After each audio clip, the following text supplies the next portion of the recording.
Hello everyone, আসসালামু আলাইকুম। সবাই কেমন আছেন? আশা করছি সবাই খুব ভালো আছেন। আমরাও আলহামদুলিল্লাহ ভালো আছি। ঈদ করার জন্য আমরা বাসায় যাচ্ছি। আর এই প্রথম নোয়ার পাপাকে ছেড়ে আমি আর আমার মেয়ে একা একা বাসে করে ঈদ করার জন্য বাসায় যাচ্ছি। সবসময় আমরা একসাথেই যাই। আর এবার নোয়ার পাপা মোটরসাইকেলে যাবে। আর আগে আমরা মোটরসাইকেলে যাইতাম, কারণ মেয়ে হওয়ার পরে আমি আর মোটরসাইকেলে এত লং জার্নি করি না, আমি বাসেই চলে যাচ্ছি।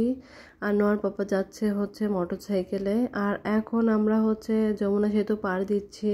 মেয়েকে নিয়ে একা একা যাইতে একটু ভয় লাগছিল, ভাবছিলাম হয়তো বা জ্বালাবে। আর আমরা যাচ্ছিলাম স্লিপারে। আর স্লিপার বাসে যাওয়ার কারণে মেয়ে একদমই জ্বালায় নাই, কারণ ও সকালে আমাদের গাড়িটা ছিল সকাল 8:30টায়। আর আমার মেয়েটা ঘুমিয়েছিল, অনেকক্ষণ ঘুমিয়েছে, এই জন্য অত ডিস্টার্ব করে নাই। আর এই যে যমুনা সেতু পার দেওয়ার সময় আমার মেয়ে ঘুম থেকে উঠে গিয়েছে, অনেকক্ষণই ঘুমিয়েছে। আর এখন তাকে একটু জুস দিয়েছি, মা মেয়ে শুয়ে আছি। আমার মেয়েটা পাপা ভক্ত হয়েছে। আর সব বাচ্চারাই মানে সব মেয়েরাই মনে হয় পাপা ভক্ত।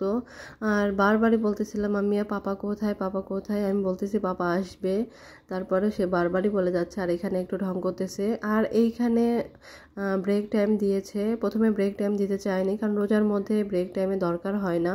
তারপরেও অনেক যাত্রীরা বলতেছিল ব্রেক টাইম দিক, পরে 10 মিনিটের জন্য ব্রেক টাইম দিয়েছিল, কিন্তু আমরা চাই নাই। আমরা মেয়ে বাসের মধ্যে বসেছিলাম। আর এইখানে হচ্ছে সাদাতপুরে একটা লোক নেমে গেল। আর দেখি তার জন্য সবাই একদম ফুল নিয়ে দাঁড়িয়ে আছে, হয়তো বা কোনো দল করে আর কি। এই জন্য আমি একটু ভিডিও নিয়ে নিলাম। লোকটা আমাদের বাসেই ছিল, আর অনেকেই তাকিয়েছিল যে এই লোকটা আমাদের বাস থেকে নেমে গেল। আর এখন আমরা বাস থেকে নেমেছি। নোহার মামা আমাদেরকে নিতে এসেছিল, কারণ নোহার পাপাই এসে পৌঁছায় নাই। আর এই জন্য আমরা হচ্ছে নোহার নানু বাড়ি যাচ্ছিলাম একটু। অনেক দিন পর বলতে অনেক বছর পর বাবা মার সাথে একসাথে ইফতারি করব একটা দিন। আর এই যে আর বাসায় গিয়ে কোনো ভিডিও করি নাই। আর আমার আম্মু অনেক রকমের আইটেম করেছে, এই যে ইফতারের আয়োজন করেছে, কারণ একটা দিনেই তার সাথে ইফতারি করতেছি। বিয়ের পরে বাবা মার সাথে ইফতারি করা আমার হয় নাই।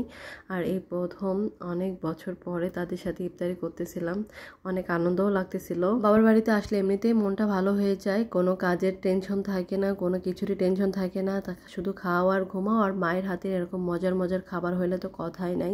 আমার আম্মু অনেক মজা করে এই চপগুলা পেঁয়াজগুলা বানায়। আর তার হাতের খাবারই অনেক মিস করতেছিলাম। অনেক দিন পরেই এই খাবারগুলো তার সাথে আমরা খেলাম। আমি তাদের ভিডিও নিয়ে নেই, কারণ সবাই ভিডিওতে আসতে চায় না, আর আমার আম্মু তো আসতে চাই না। আর এটা ছিল তার পরের দিন নোহার দাদু বাড়িতে। আর প্রথম সেহরি তাদের সাথে আমার করা। প্রত্যেক বছরেই নোহার দাদু বাড়িতে আমরা ইফতারি করি, সেহরি করি। আর এবছরে প্রথম সেহরির আয়োজন এগুলো আমার শাশুড়ি বানিয়েছে। আর এই যে তারপরের দিন এটা হচ্ছে ইফতারি। সবাই ভালো থাকবেন, আল্লাহ হাফেজ।